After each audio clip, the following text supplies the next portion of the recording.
Hey everyone, if you're enjoying these gripping tales of family secrets and revenge, hit that subscribe button and turn on notifications so you never miss a story. Let's dive in. The autumn rain fell steadily on the cobblestone streets of Vienna, turning the golden leaves into a slick carpet underfoot. The air was crisp, carrying the scent of roasted chestnuts from street vendors huddled under striped awnings. In the heart of the Innere Stadt, where historic facades met modern cafes, our family gathered for what was supposed to be a joyous celebration.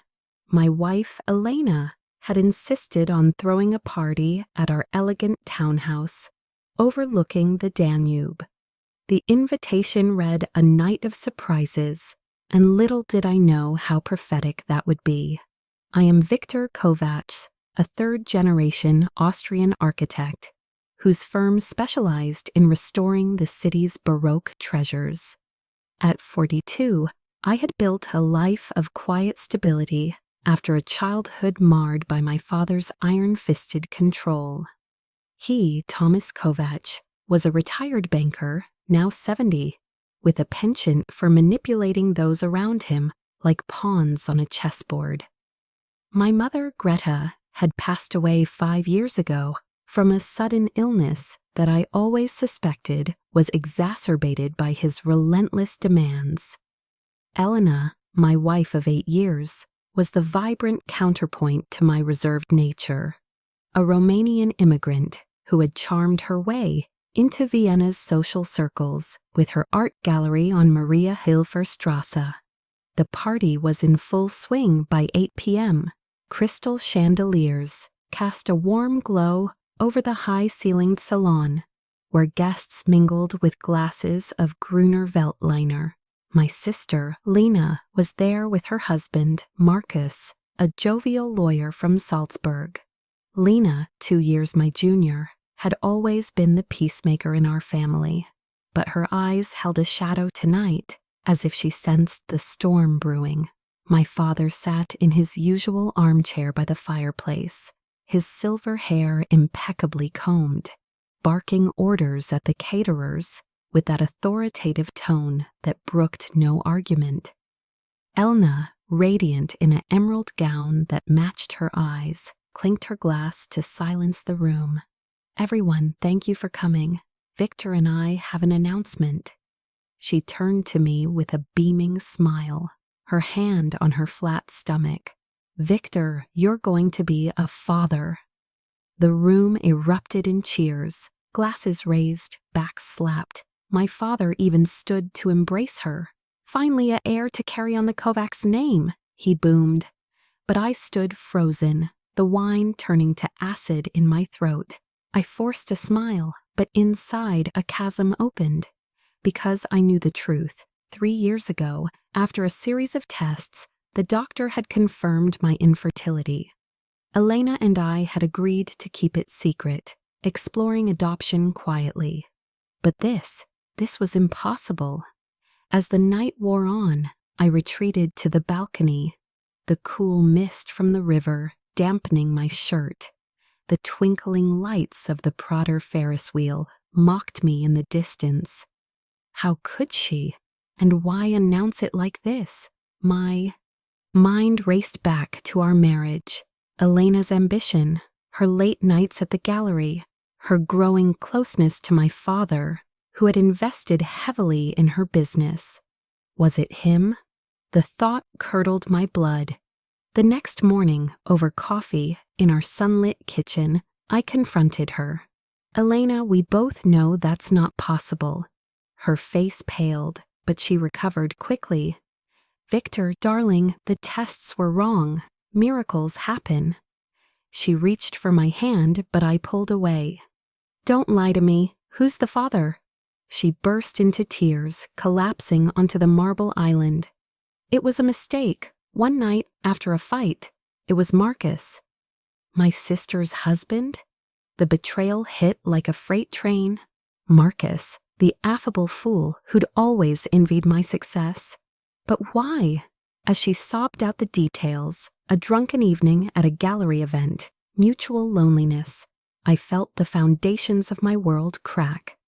I didn't rage. Instead, a cold resolve settled in. Revenge wouldn't be swift. It would be a slow unraveling, exposing every secret in this tangled web of family lies. First, I needed proof. I hired a discreet private investigator, Hans, a former Viennese police officer, with a network as vast as the Habsburg Empire. Over weeks, as winter blanketed the city in snow, Hans uncovered more than I bargained for. Marcus wasn't just Elena's lover. He was embezzling from his law firm, funneling money into Elena's gallery to cover bad investments. And my father? Tomas had known about my infertility all along. He'd paid for those tests himself back when I was dating Elena to ensure the family line continued pure. But worse, Greta's death wasn't natural. Hans found old medical records suggesting Thomas had withheld her heart medication during arguments, accelerating her decline. Generational trauma? It was deliberate cruelty, passed down like an heirloom. Lena, my sister, was the wild card. She suspected Marcus's infidelity, but stayed silent for the sake of their 2 children, little Anna and Carl, who played in the snowy parks of the Belvedere Gardens, oblivious to the rot. I confided in her one foggy afternoon at Café Central, the historic spot where intellectuals once plotted revolutions. "Lena, our family is poisoned. Help me end it." Her eyes, so like our mother's, filled with tears. "Victor, father destroyed mother. If Marcus is involved, I want justice too." Together we plotted. No violence, that was too crude for our cultured facade. Instead, psychological warfare, turning their secrets against them. Spring thawed the Danube, bringing blooming lilacs and tourists to the Ringstrasse. I began subtly. At family dinners in our townhouse, I'd drop hints. "Elena, you look glowing. Must be all those late nights at the gallery with Marcus." She'd flush. Marcus would choke on his schnitzel, and father would glare, sensing discord. I anonymously tipped off Marcus's firm about the embezzlement. The investigation started quietly, but whispers spread through Vienna's legal circles. Marcus grew paranoid, drinking more, arguing with Lena. One night, during a heated family gathering at father's villa in the Vienna woods, where pine-scented air mixed with tension, Marcus accused me of sabotage. "You infertile bastard, jealous because Elena chose a real man." The room fell silent. Father laughed it off, but Elena's face betrayed her. Lena, feigning shock, demanded explanations. As the truth spilled, Elena's affair, the pregnancy, father intervened. "Enough. Victor, accept it. The child will be raised as yours. Family first." That's when I revealed my ace. I'd recorded conversations, gathered documents. "Family first? Like how you let mother die, Tomas?" I played an audio clip Hans had obtained, a heated argument from years ago where father admitted to hiding her pills. Greta's weak voice pleading, his cold refusal. Chaos ensued.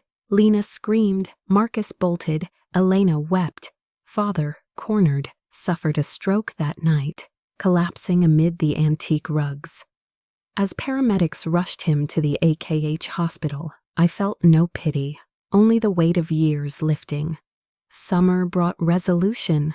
Marcus faced charges, his career ruined. He fled to Germany, leaving Lena to divorce him and rebuild with the children. Elena, shunned by society, miscarried under stress. A tragic twist I hadn't foreseen but couldn't mourn. She left Vienna, gallery bankrupt, back to Romania in disgrace. Father survived but paralyzed, confined to a nursing home in Grinzing's vineyards. I visited once, the scent of ripening grapes cloying. "You taught me well, Father, power through control." He could only stare, eyes burning with impotent rage. Now, in the quiet of my restored life, I walk the Naschmarkt, tasting fresh strudel, the city's pulse reminding me of resilience. Lena and I mended our bond, raising her kids with honesty. Revenge, it was cathartic, but the scars remain, etched like the veins in marble I once sculpted. In Vienna's eternal waltz of beauty and shadow, I found peace, not in forgiveness, but in truth's harsh light. Yet, as the autumn rains return, I wonder, was I the hero, or just another Kovacs perpetuating the cycle? The Danube flows on, indifferent,